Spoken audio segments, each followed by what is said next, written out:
September 27 വിശുദ്ധ Vincent de Paul. ഫ്രാൻസിൽ പിറനീസ് പർവ്വതത്തിനു സമീപം പൂയി എന്ന ഒരു ഗ്രാമപ്രദേശവാസികളായ വില്യം ഓഫ് പോളിന്റെയും ബെർട്രാൻഡായുടെയും 6 മക്കളിൽ ഒരാളായി വിൻസെന്റ് ഡി പോൾ ജനിച്ചു. സാമാന്യം നല്ല വിദ്യാഭ്യാസത്തിനു ശേഷം വിൻസെന്റ് 1600-ൽ വൈദികനായി. ദൈവവര പ്രസാദത്താൽ അല്ലെങ്കിൽ ഞാൻ ആരോടും പടവെട്ടുന്ന ഒരു പ്രകൃതത്തിനുടമയായി തീരുമായിരുന്നു എന്നാണ് വിൻസെന്റ് തന്നെ പറഞ്ഞിട്ടുള്ളത്. ദൈവശാസ്ത്രവും ആധ്യാത്മിക ശാസ്ത്രവും അദ്ദേഹം അഭ്യസിച്ചിരുന്നു. എന്നാൽ വിശുദ്ധ കുരിശിന്റെ വിജ്ഞാനമായ എളിമ, ക്ഷമ, ശാന്തത, ഉപവി എന്നിവയെ സംബന്ധിച്ച് അദ്ദേഹത്തിന് അന്ന് അനുഭവജ്ഞാനമില്ലായിരുന്നു.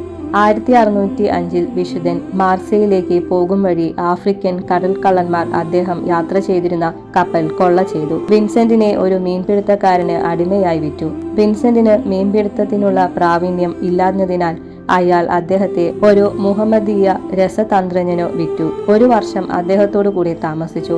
മുഹമ്മദീയ മതം ആശ്ലേഷിച്ചാൽ സ്വത്തും സ്വാതന്ത്ര്യവും നൽകാമെന്ന് അയാൾ വാഗ്ദാനം ചെയ്തു.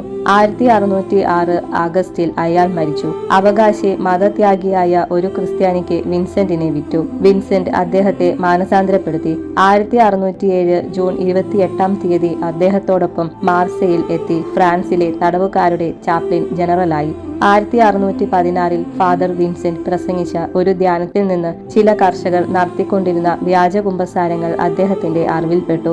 അന്ന് ഗോണ്ടി പ്രഭ്വിയുടെ ജ്ഞാനപിതാവായിരുന്നു ഫാദർ വിൻസെന്റ്. ധ്യാനത്തിന്റെ വിവരങ്ങൾ പ്രഭ്വി ഗ്രഹിച്ചപ്പോൾ അത്തരം ധ്യാനങ്ങൾ കൂടുതൽ നടത്താൻ പ്രഭ്വി പ്രോത്സാഹനം നടത്തിക്കൊണ്ടിരുന്നു. അങ്ങനെ 1626-ൽ മിഷൻ കോൺഗ്രിഗേഷൻ രൂപവത്കൃതമായി. വിൻസെൻഷ്യൻസ് എന്ന് അവർ അറിയപ്പെടുന്നു. വൃദ്ധരോടും ദരിദ്രരോടും അനാഥരോടും പര്യാപ്തരായ സമസ്തരോടും അദ്ദേഹത്തിന്റെ ഉപവി പ്രഖ്യാതമാണ്. ദരിദ്രർ മനുഷ്യരല്ല, കൃമിയാണെന്ന് പറയപ്പെടുന്നവരുടെ ചിത്രം മറച്ചുവെക്കുക. യേശുക്രിസ്തുവിനെ കാണാം. ഒരിക്കൽ ഒരു നിധി വഹിച്ചുകൊണ്ട് പോകുകയാണെന്ന് കരുതി കവർച്ചക്കാർ അദ്ദേഹത്തിന്റെ പക്കൽ പാഞ്ഞു ചെന്നു. വിറയ്ക്കുന്ന ഒരു ചോരക്കുഞ്ഞിനെയാണ് അവർ കണ്ടത്. കവർച്ചക്കാർ അദ്ദേഹത്തിന്റെ പാദത്തിങ്കൽ വീണ് മാപ്പപേക്ഷിച്ചു. ഫാദർ വിൻസെന്റ് ദരിദ്രരുടെ സഹായകൻ മാത്രമായിരുന്നില്ല, സത്പ്രവർത്തികൾ ചെയ്യാൻ ധനികരെ അദ്ദേഹം പഠിപ്പിച്ചുകൊണ്ടിരുന്നു.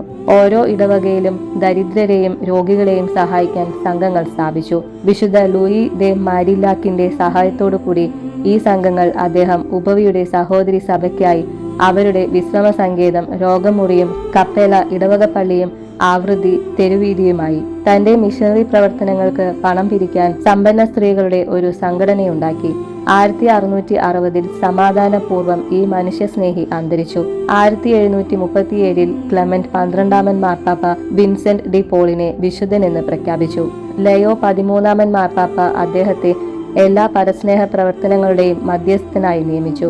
അവയിൽ പ്രധാനമായത് 1833-ൽ ഫ്രെഡറിക് ഓസാനാം സ്ഥാപിച്ച വിൻസെന്റ് ഡി പോൾ സൊസൈറ്റി തന്നെ.